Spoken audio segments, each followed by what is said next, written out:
Oh, welcome back Yeah. to Wook Plus. Hey guys, happy Wednesday. This is wook+live. Weekend Wook, joined by Kevin T. Um, hey, before we get into the conversation, I throw it to you guys. I mean, bullshit about everything. I did want to touch on the anniversary because I wasn't sure. Like, do we joke about it? Do we ignore it? Do we get sentimental? And then I got all sentimental. And I just wanted to thank you guys. I wish Lam was here because that would make it complete. But 4 years ago, it was like, hey, Disney Plus is coming out. Let's make a stupid ass joke. And then fucking met you guys. And it's been an incredible 4 years. And I'm really grateful to have you guys with me doing this shit and for all the people that supported us along the way. Anyway, speaking of anniversaries, Shout out to our former members because they both contributed stuff that made us what we are today and helped shape and whether it worked out or not, it helped shape where we ended up. Yeah, we can do that. It's very magnanimous. Hey, thanks. I'm trying to be a shepherd. It's getting to be Christmas. Chad, the good old days, the 1.0 version with Chad. Do you know the first live stream? We had 2.0 basically. You're on to something. Then we basically had 2.0. Yeah, and then here we are. Which just fits perfectly. The first content on the channel was the World's Greatest Chad show. Everybody thought that it was his channel. It's like people would message the channel and be like, Chad, I love you. Dude, the bracket support live shows, which that was a marathon that I don't think he was quite prepared to run. No, every day he was like, holy fuck, this is a huge commitment. Huge commitment. Huge commitment. But that's where we've come from. Those were the roots. Yeah. I feel like we peaked in late 1.0, but now we're having a resurgence in 4.0. I think we'd be remiss to not talk about our high point, our peak in the Noir episode. I was going to say it's a Noir episode. That was our big site, which was the third or fourth episode in season 1. Right, of Live, but that was after years of the lot, though. Remember what this show used to be with the bits and the produced things and how much of it was produced and what we used to put into this thing. I mean, that was a lot of the pandemic too, like when we had time and creativity to put into it. Now it's like, don't have the hours that we did at one point, but we still. I'm going to go back and watch that episode later, I think. That shit was funny. Maybe we'll put the link in the description of this video if people want to go back and check it out. That was funny shit, though. It was good times. We did lots of good stuff, though. So much good stuff. Yeah. Speaking of anniversaries, Kev, it's that time of year. You want to tell us about Miss Pizza your favorite anniversary? I will certainly do. It was actually started tonight in North Carolina. And the waitress at Trax during sound check said they sound like a piece of shit. And the band heard her say this. So Fishman at one point said, we're changing our name to Miss Pizza Shit. And then the whole night in every song they made Miss Pizza Shit references, and it spilled over the next night to the Bayou. And the whole night we were like, what the hell are they talking about? Making all these references. And then when what year was that? It was 91. Okay. 11, 15, and 16, 91. But then in 2023, at 2021 at the New Year's show, Fishman made a reference to Miss Pizza Shit again, 32 years later, out of nowhere for, no reason, which is what put it back in my head. I was like, oh, I know that. Yeah, that was the first I had heard of it. I mean, that was such a random story, but it's really funny. Oh, shit. We got to give a shout out to Jason, by the way, since we're giving. He was like our CK5 if we're talking about the members and Wook+. That's anyone right. that doesn't know, Jason and chat here, he writes all the theme songs for all of our everything. It's awesome. We appreciate the shit out of it, Jason. And SC, yes, it was the Trax in Charlottesville. I did not go to that show there, but I did see him at Trax the year before. And it was kind of a hole in the wall. If anybody's ever been to Trax, is it still there? I don't even think it exists anymore. The Bayou doesn't exist anymore. So many good shows there. I saw 5 out of the 6 Phish shows there. It was cool, but you know what? The whole time I hit on the bartender. It was like they were just another band. When they came through town, you went to see them because you knew all the cool chicks were going to be hanging out.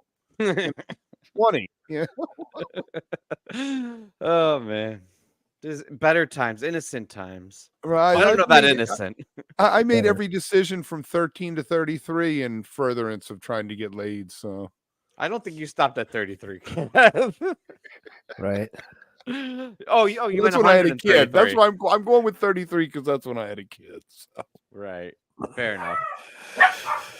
Phish's tour manager is Glasgow. We're gonna get to that. What is it? Keith Glasgow? Richard Glasgow? I think it's Richard Glasgow.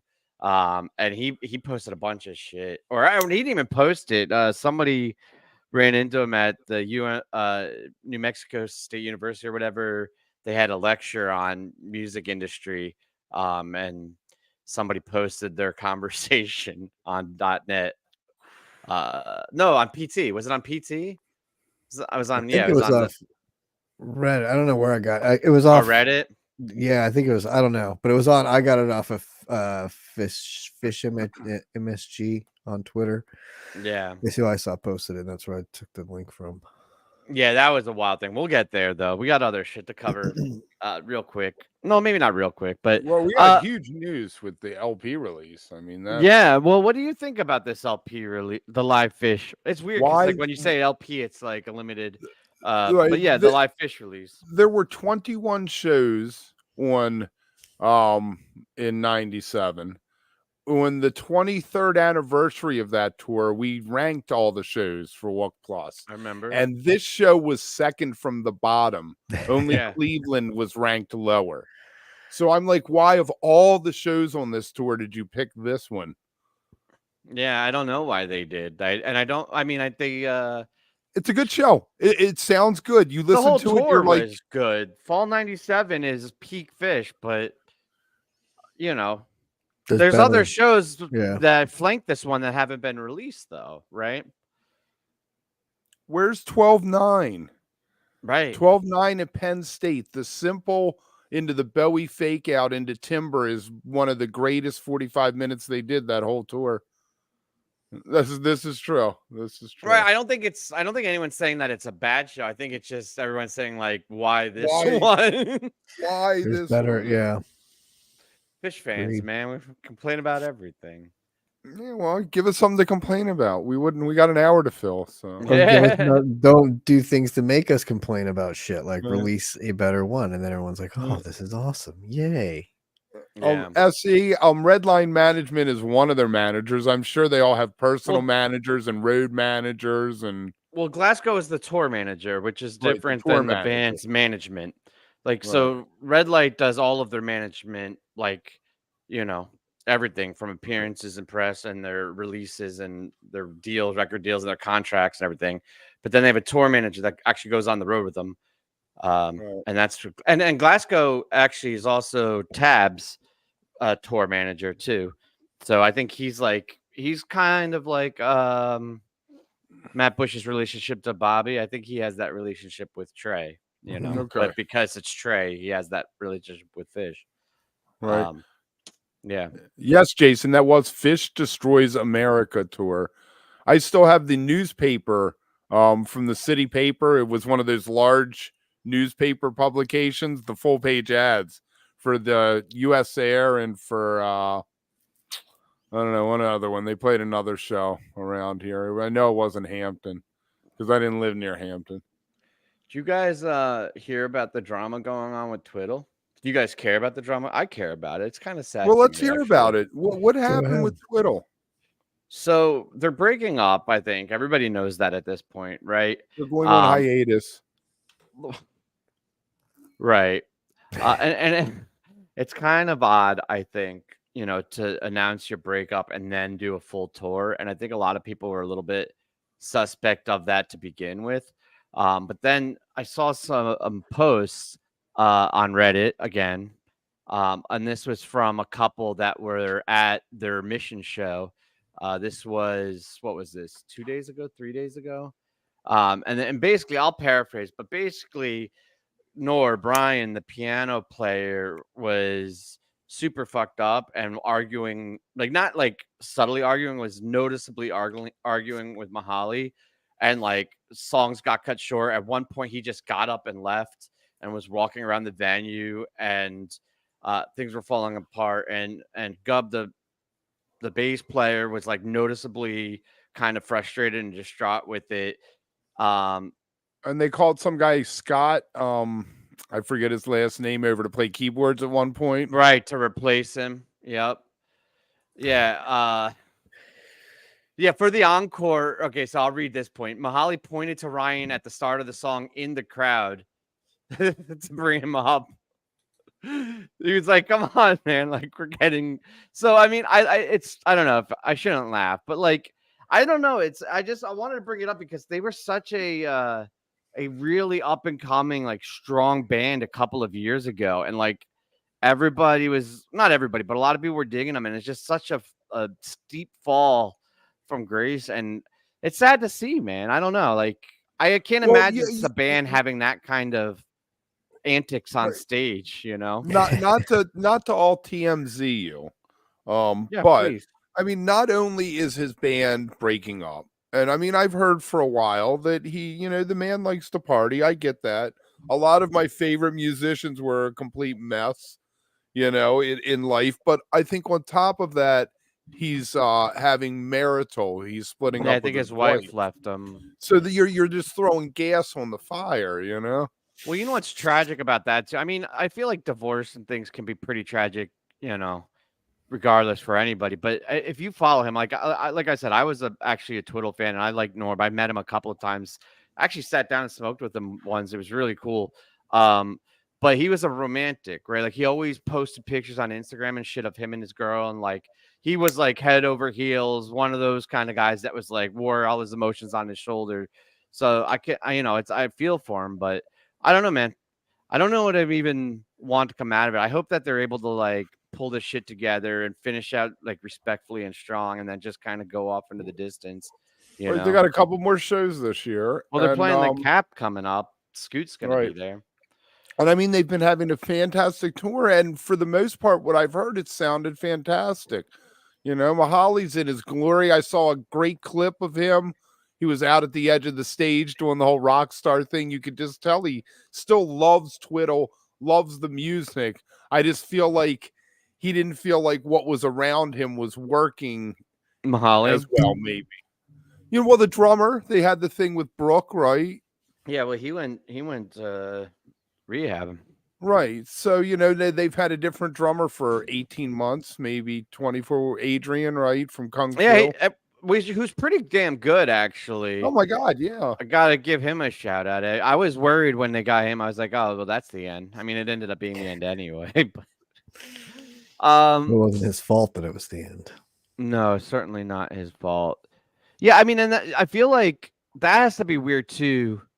When you're on that upward of a trajectory for pretty much your whole career, and then all of a sudden you plateau, and then I would say within 2 or maybe 3 years, they went from an upward trajectory to a plateau to Goose coming up, and basically once Goose came up, everyone forgot about Twiddle. Like they were completely gone at that point. The Radiators, early 90s. They were on Epic. They started playing theaters. You know, they were selling out theaters, kind of plateaued. Then at the end, they were 300 people, maybe at the 8x10. And that's when Ed was like, I don't want to die with my boots on. And he just gave it up. Yeah, you know, now they play 4 or 5. They play 4 or 5 shows a year in New Orleans. They sell them out. They can pack Tipitinas because people fly in from all over. But it's when you're doing a thing at that point, when it's just a couple shows, right? You're doing 150. You're doing 150 nights a year like they were doing when they were through all of the 2000s. Wait, so what you're saying is Twiddle's going to become somebody in the future's Radiators? They're going to be on YouTube constantly talking about Twiddle, and everybody else is going to be like, drink.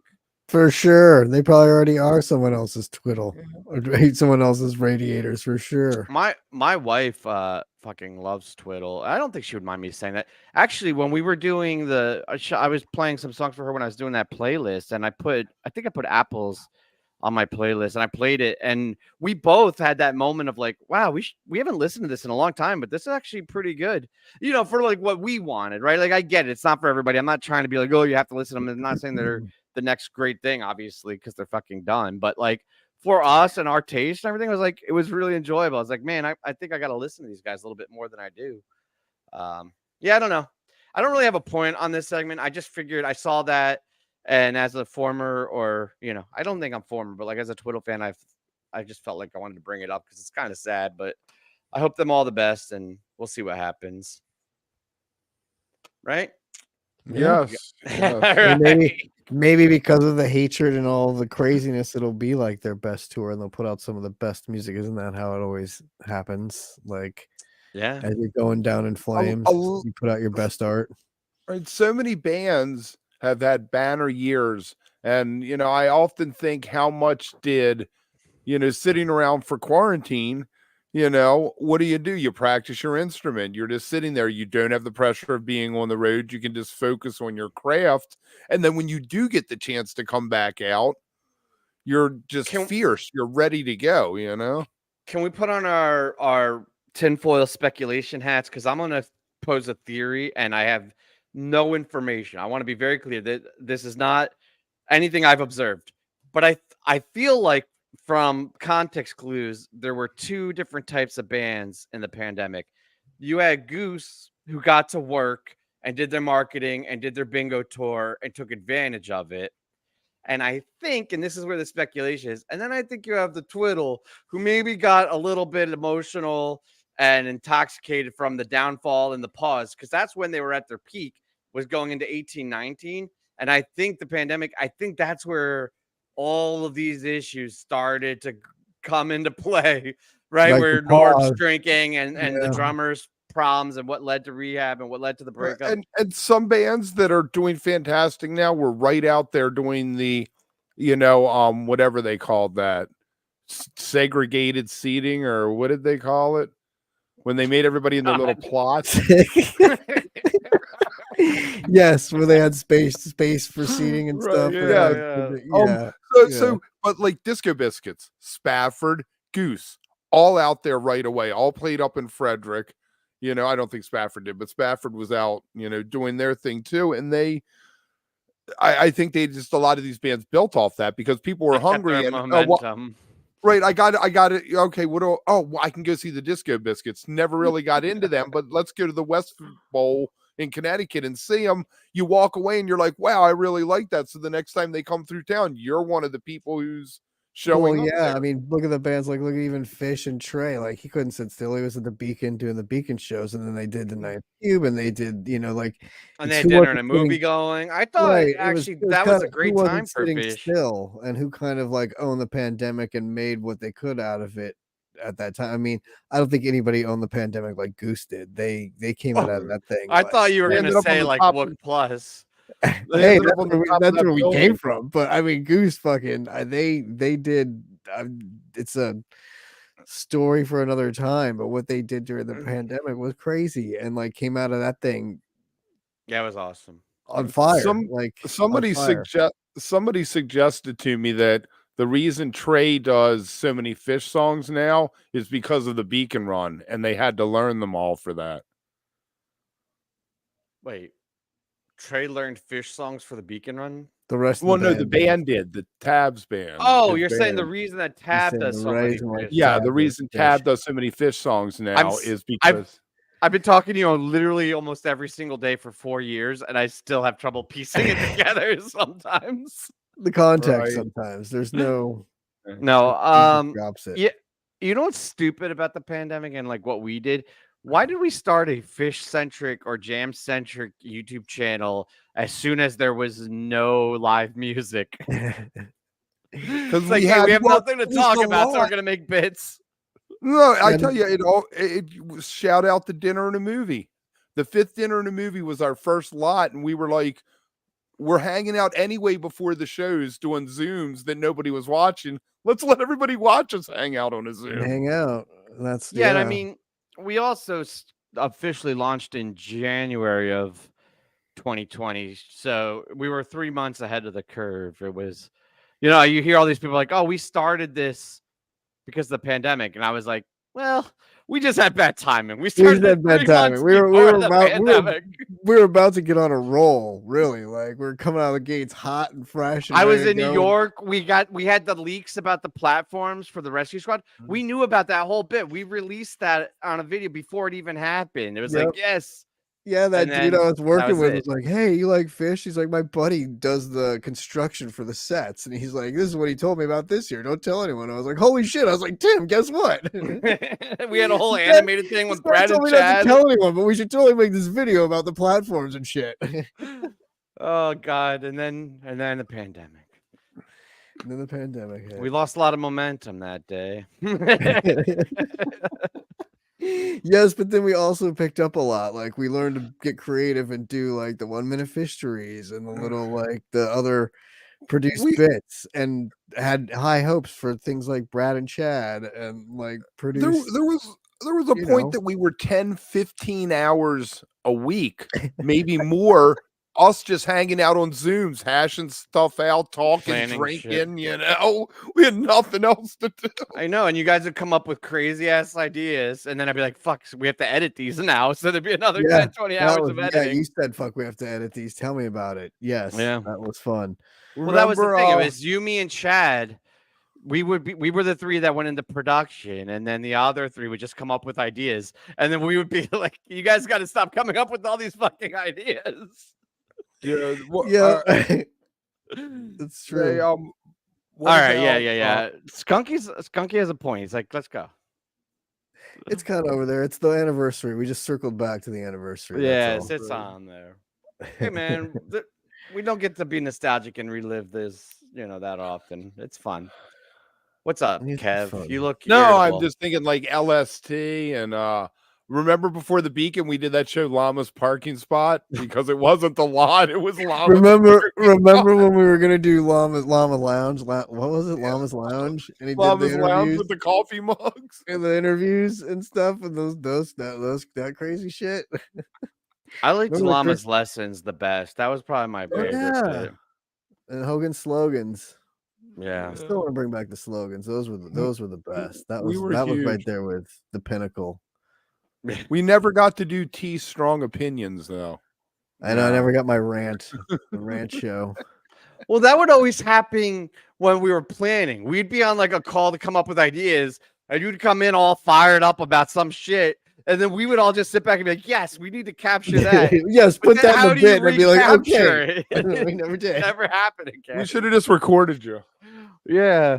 Or Remember just the, made all of the meetings live. Fuck it. It would have been fine. Oh, yeah. Heads in Space. That was Oh, great. that's a great one, man. Heads in Space was- boy. All That right, one had Glass legs. Cow.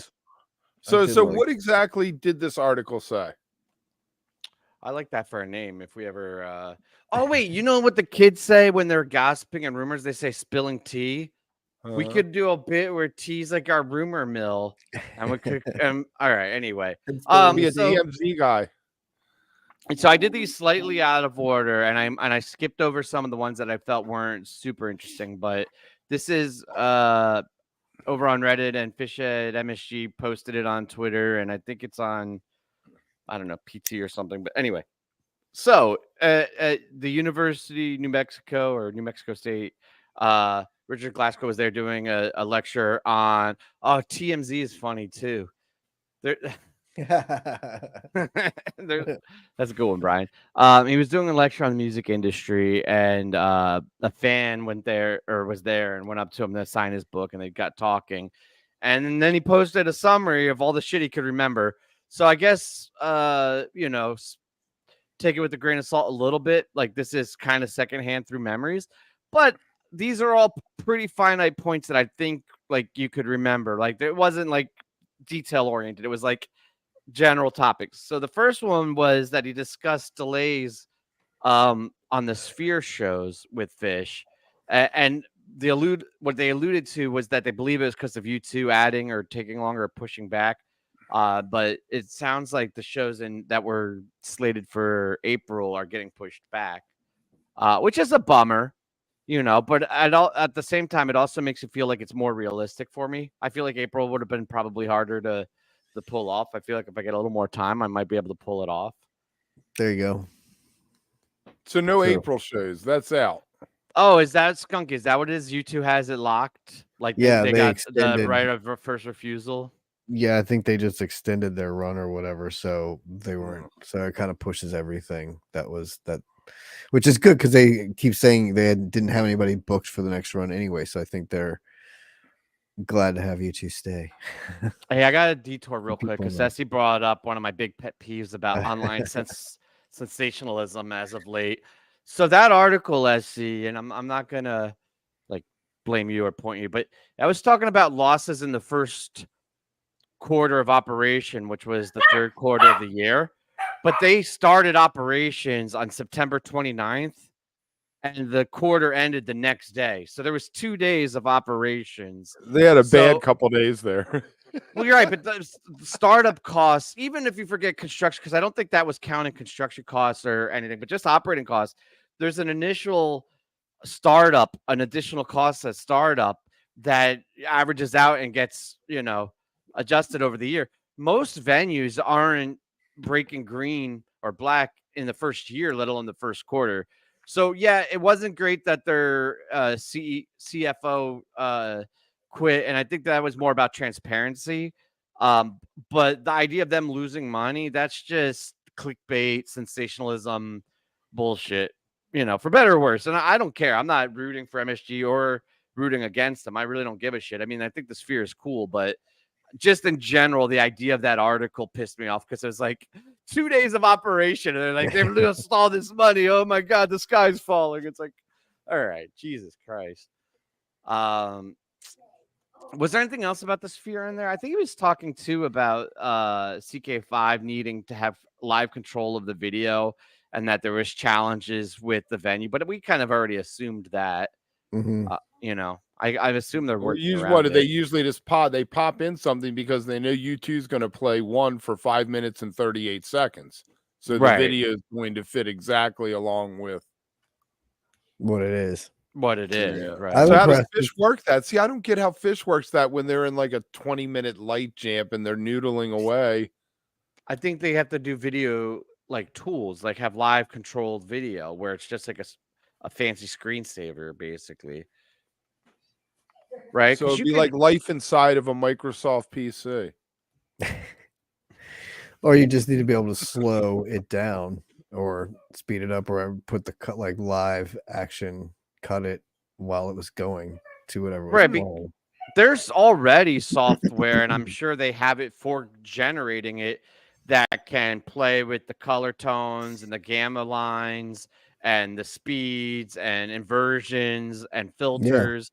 So like you could do preset tools where they're pre-programmed, and that's how he does it with the lights. All the light combinations are preset shapes and configuration, and he's just calling out commands. So you could do something similar to where you have different palettes, different colors, different effects, and he commands it the same way. I feel like they're gonna have to do a long residency to make that development Worthwhile. worth it. And can they, like, obviously they can do it in New York, but can they do a prolonged residency in Vegas? Like, are you pulling off 13, Room and 16 ticket shows? packages available. Room tickets and ground for transportation, all included. Yeah. Right. Because I did Baker's Dozen. I would not do even like forget kids and like things just in general, like what my appetite for Vegas is. I would not do a residency in Vegas. I could not be in that city for that long and survive to tell about it. I feel like that's I that's wouldn't a want to. tall ask.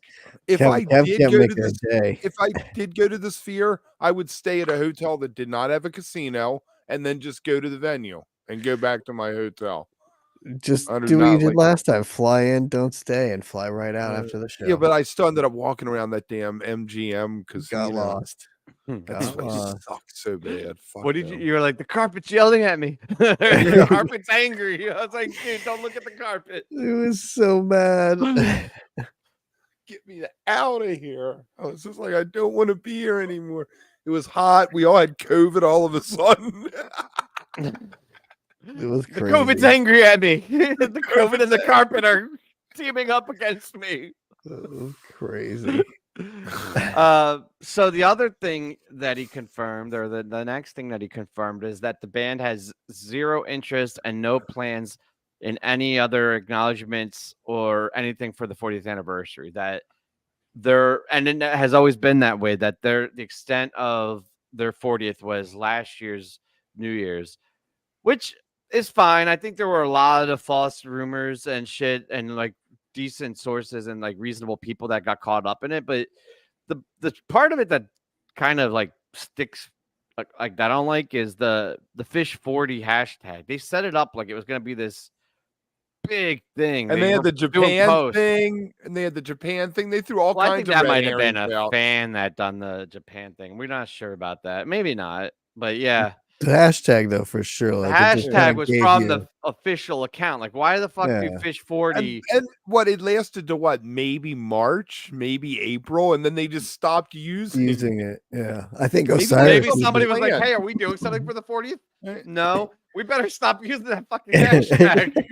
Or maybe they had something planned and it didn't work out, so they just dropped it because they Like would the know in March festival? that, Maybe know. the festival was supposed to be this year, but they couldn't get it together, so they're doing it next year. Yeah, Rumors. G-Fing, I don't think they Love were gonna 'em. gag again. I think the rumor that a lot of people were talking about, and the thing I kept hearing, was a short run or a couple of shows in early December on the actual anniversary date was what everybody was talking about. I think the gag was the gag. Like, I agree. I don't think they would do any other gags for it, but for whatever reason, I don't.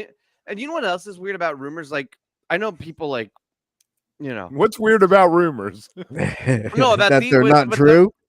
No, like the Phish rumors is like where you saw this. Usually there was some kernel of truth, right? Like they're not always right, but like Phish rumors picked it up.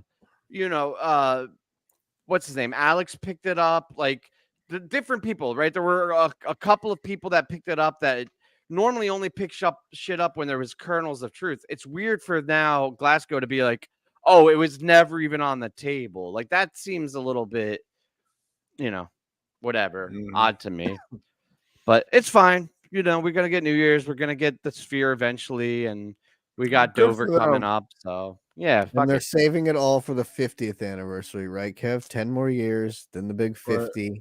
Dude, well, we'll get to the 10-year anniversary in a few minutes, but let's talk about these. I'm egging him on. I want to hear him give us his. They're not know. lasting more than 3 years, and Paige is walking I'll away.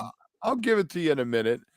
I got ticket price ideas too, though, because it's All right, so funny. there's a What did he couple say of- about ticket prices? This There's is a the couple of bad things one. he though. said This about is ticket this is the prices. bad one. This is the Yeah. fire it up. This one you're gonna get Because angry. I said it all along. This is what I said all along. All right, couple of things about ticket prices. Phish sets the ticket prices. Phish sets the platinum prices.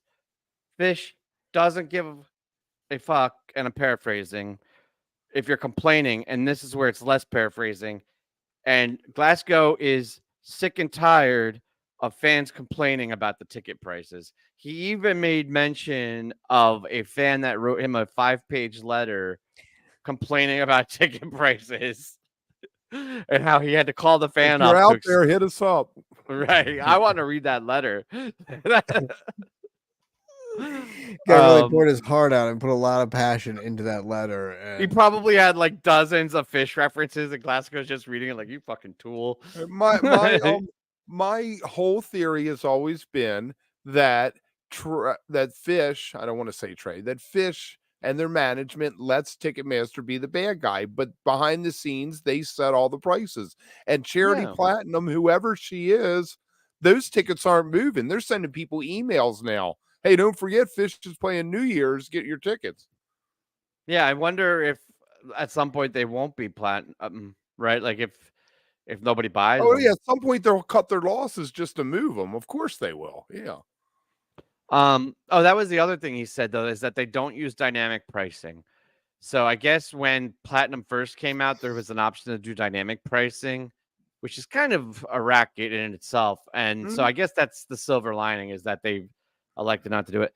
Kev, I agree with you though. I know that Ticketmaster's paid to be the bad guy. I mean, their CEO had a report on like CBS or something. He did an interview where he said as much. He was like, Yeah, that's our job in the music industry. We are paid to be the bad guy. I also don't think, and I don't know, maybe this is where people will disagree with me, and I hate to say it because everybody has different means and like opportunities and things, but I personally feel like Phish is not that expensive, for what the No, they shows are aren't. compared to other artists. I always Dynamic said they could get pricing. more. They could get more. Oh yeah, I think they could. I mean, they have rich ass fans too, and if they wanted to screw all the middle and lower class, fans, they could probably make the prices twice, 3 times, 4 times. But We're yeah. staying in the bottom of the Titanic. Thank you, came to play. I Right, don't exactly. really mind. I'm a steerage fan. I'm not up there with the I don't up on the mind top deck. the pricing. Like I've never really had. I get like prices are what they are. Like they're usually not. You're gonna pay for if you want to be where you want to be or whatever anyway. So I don't really whatever with pricing. My issue is just getting the tickets. Like that's where it's just such a pain in the ass. Like the mail order thing has become.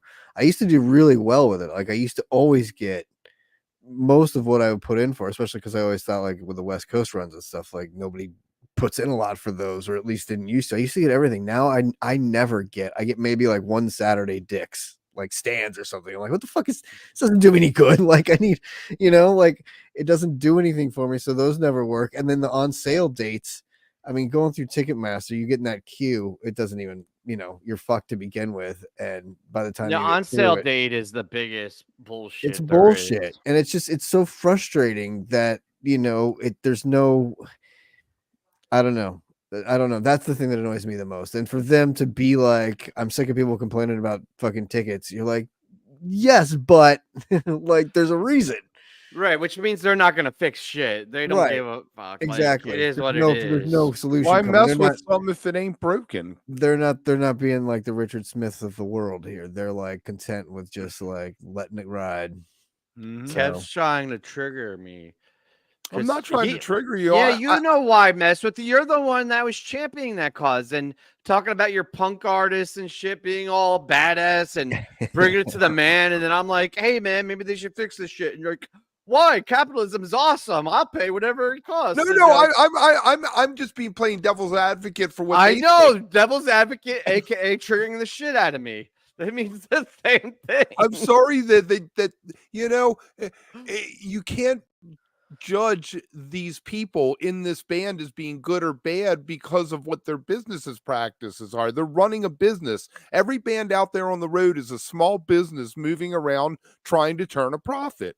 Good for Phish for figuring out how to turn a huge profit.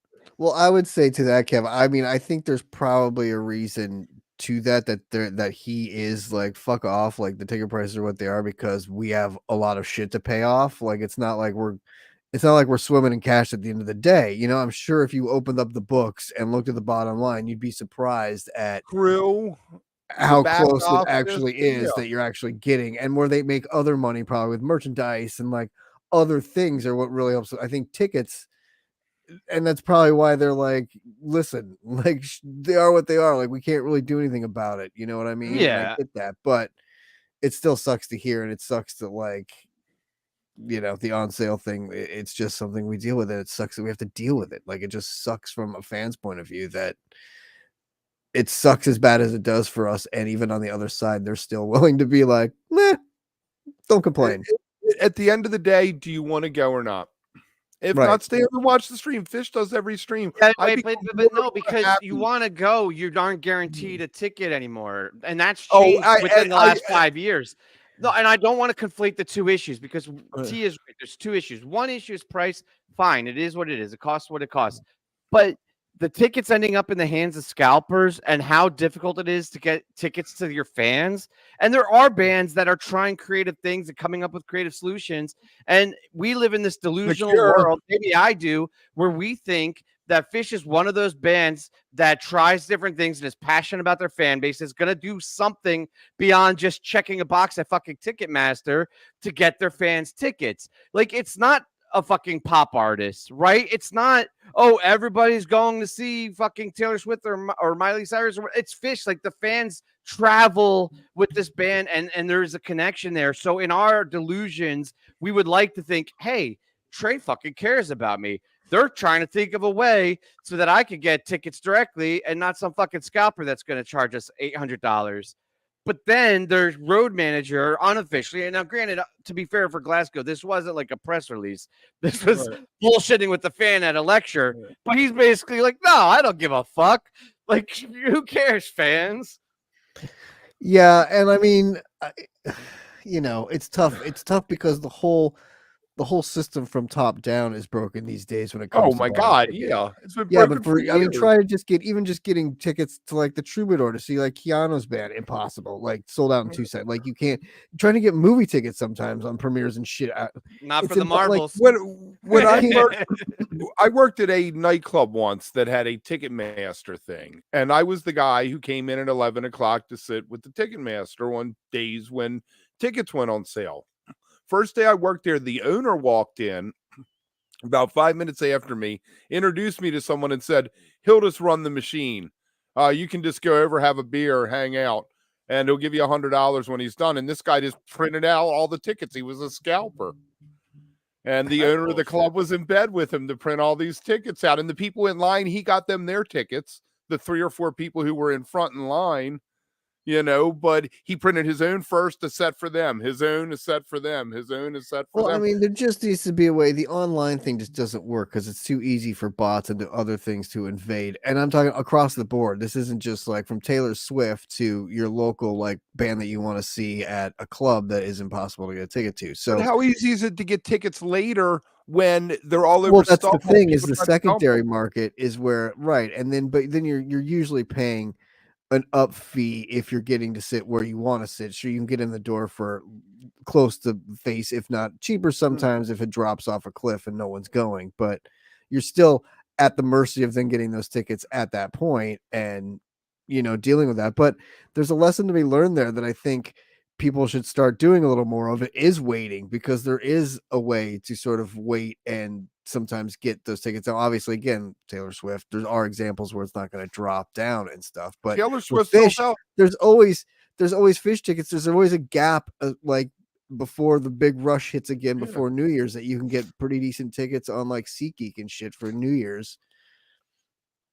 I think the moral of the story is we all need to write letters to Glasgow, and they have to be a minimum of 5 pages. And maybe we can take the lead of that campaign. You know what? I'm going to get the address. We'll put it in the description, and we'll take the lead with this campaign. I don't even know or necessarily care what we're bitching about. I feel like we just need to bitch about something. That'll get us access, Kev. We'll have those interviews in no time. So I can give you a little history on the next topic for 1.0. Okay. Well, did you get any of the 3.0 stats, or did you only find 1.0? Let me tell you what I know. Well, can I tell you what the next one is, and then you give the history to set you up, or do you want to just give the random facts and then set me up? All right, you give the facts. It's fine. I was just going to say it was $60K at Clifford Ball, and it was attendance. and it was about $70K at both the limestone ones. I don't know Oswego, but the New Year's one was what, 137. Okay, so let's Quentin Tarantino this. What we're talking about, everybody, is Glasgow predicts 40,000 to be the attendance for the upcoming festival. So, Kev, why don't you give me those numbers again? Because I wanted to. How many does it hold? Do we know how many it holds? That's our question.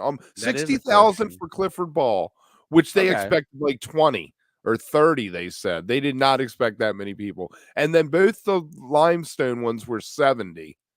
Yeah. The Great Wen and Lemon Wheel, and then the New Year's one was 137. I do not know what Oswego was, because Oswego was weird. It was in the middle of a tour. Did you even look for the? Did you look for Magnaball though? Because what I'm really interested. I mean, that's really interesting about 1.0. But what I want to know is, how does this compare to their last festival? What was Curveball going to be? How many did Curveball hold?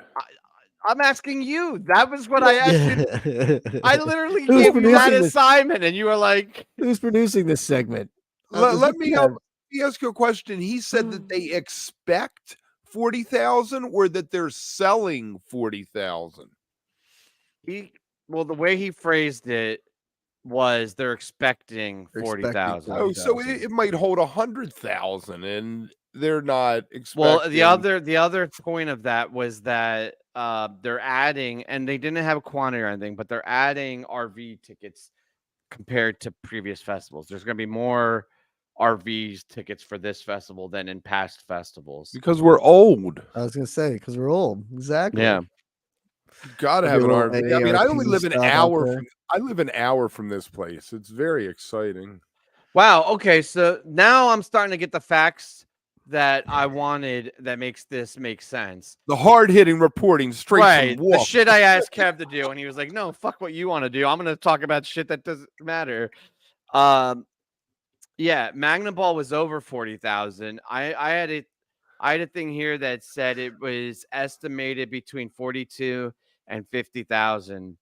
So either way, the idea being that they're expecting it to be slightly smaller than their last festival, which I don't know how they track that, if it's based on venue size or where they're at with things right now, So how or many do you, if they're capping it because they're adding RV passes. how many do you think it's going to be? I think that it's going to sell out whatever they cap it at. I don't think that they're going to cap it that it would sell out. I bet the over holds like 50, 60,000 and they'll never get that number. I bet they're lucky if they get 32, 33. Yeah. I mean, that's yeah. I mean, I think There's so much other stuff the going hope. on. Goose is going to be touring. Billy Strings will be touring. People have other interests now. Phish isn't the only game in town. Yeah, no, but Yeah. that's bullshit too, though. All right, maybe that's not bullshit. I'm sorry, Kev. I apologize. But it's kind of bullshit because it's kind of like kind of like Mo and Humphreys and shit between 2.0 and 3.0. Everybody's like, oh, all these other bands are popular now and everything. And then Phish announces a tour and everybody's like, wait, what fucking bands? Like they're going to see it. And I feel like the only reason I feel like this festival is going to perform higher than recent is because with Curveball getting canceled and with them going so long without one and with them now being older, I genuinely believe this is the last festival. Like, I think that is a very reasonable. So I feel like there's a lot of fans with a lot of expectations that are expecting this to be it and that are going to move hell or high water to get there. I don't know if there's 60,000 of them though. Like that's a lot. Right. Exactly. I think there'll be a significant and then some, like, then the spillover. I But think I don't know if if you're talking 40,000. If you want to go to the Phish Festival next summer, you will be able to get in if you have the money to buy a ticket. I agree. And I don't think Oh, yeah, anybody for will have sure. to pay more than Face. For Yeah, sure. I agree. For sure. And I think if you grease the right hands, you can even get in the lottery and get in early. It's in about front the of all lottery those. of getting in early. I bet RV passes are going to be tough though. I think the RV passes will be tough, and Really? the VIP, what do they call that, the Glen Close or whatever. I think those will be tough. I wonder if one person just has to buy it to get the RV in, or you have to all have an RV pass in order to walk into that area. Wait, Jason, there was an ad in the show? Sweet. Wow. That means we're Really? going to get some extra Oh. revenue on this show. I didn't know they were doing that. No, I'm That's sorry about weird. that. I'm Yeah, sorry about that. that. We'll fix that. We'll check that setting. Will we? Yeah, we don't want to. I thought we don't want to did. do that. Oops. When we're live, if someone's watching it afterwards, I don't care if a commercial pops up. Sorry, people who are watching this later. 2 ads? What? 2 ads? God damn. Sorry, guys. Really? Wow. We will. We got to keep the. We'll gotta get keep the lights intern right on, on but- that. Speaking of, Right on Ticketmaster and waiting for things. If you guys want to become members, that'll help us get rid of that. Shameless plug. Okay, let's finish. What? All right. Last one. MSG Chat's going hold. crazy.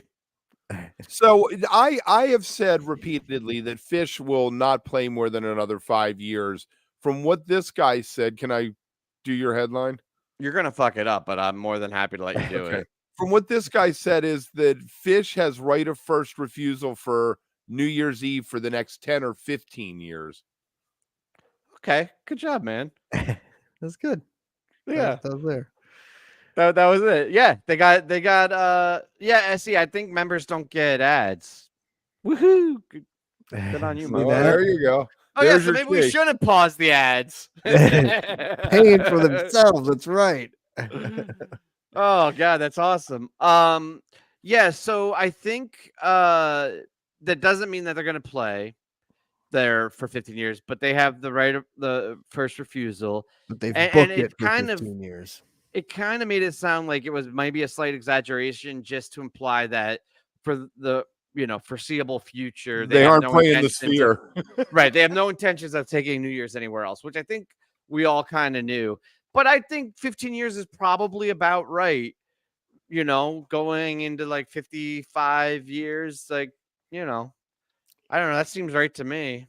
I just think it's Nah, cool man. that they've booked it out that long. Like whenever that last deal was, they're like, fine, fuck it, just give us the right to say no. If we are gonna play Miami or something else, we can let somebody else play it. But unless we decide to do that, we have this place booked for the next 15 years. I'm sure it feels good to have that option too, right? Like to load off their mind. They're like, yeah, every New Year's we can just play here if we want.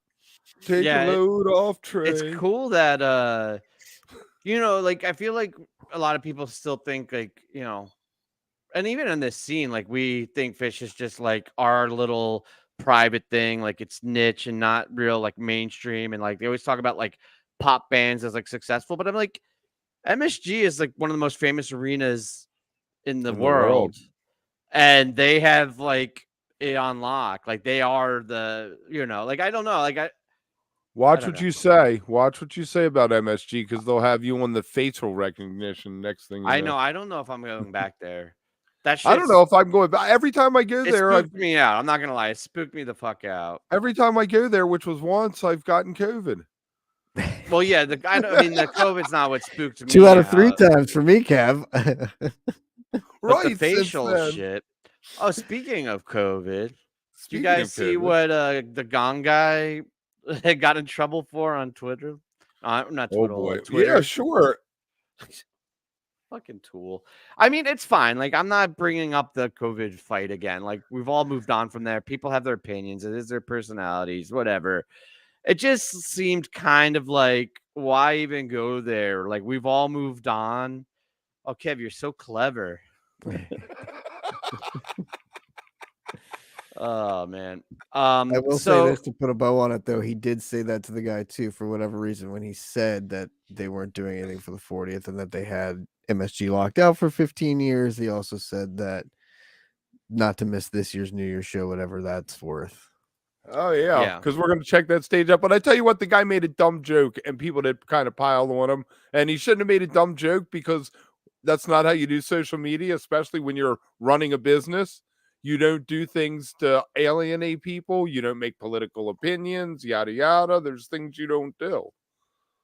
Yeah, exactly. And like, especially in this scene, and especially to a fan that was posting a positive test. It wasn't like everybody's like defending him, like all the goose stands are like, oh, the fucking most valuable percussionist that really has an impact on our sound, even though you can never hear him in the mix, and nobody really knows what the fuck he's even doing in the band. But like they all got up and defended him, like, hey, he's not a bad guy. He didn't mean anything. But it's not like he just made a random tweet saying like a joke. He replied to a person that posted a positive test and basically said, if you don't test, you're not positive. And Right. like implying that they should go out and go see the show, which again, we're not getting into how you feel about like vaccines and tests and shit, but like, it's just not couth. Like, it's not like what you do When to you're one running of a your fans business. that obobviously cares about it. And it's And also not like she's not- fucking Rick doing it. It's their fucking percussionist.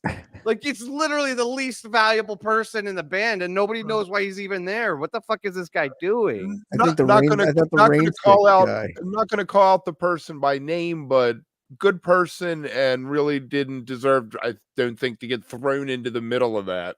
Yeah, it was bullshit. Especially Anyway. with COVID. Especially when you have COVID. The last thing you want is your Twitter blowing up over something like that. And I guess on the other side of it, the way Phish Twitter and Twitter blows up on people is also super fucked up. And I'm not, I try to refrain from jumping in on it, and I don't want to like condone that either. Like, that's fucked up. The pile-ons are crazy too. We've seen that with you, right? Like, you've gotten piled on before. I've come close. Like, it's not cool. Like, you don't need to do that either. But at the same time, fuck that guy. So, whatever. Look at us sitting here judging people, pretending like we're all high and mighty. So let's see that stage. Yeah, so this is neat. So on the Ticketmaster site for New Year's Eve, look at that stage. Look at got a that point stage. on it. Now, do you have the next one? Do you have the other one to show what it normally looks like?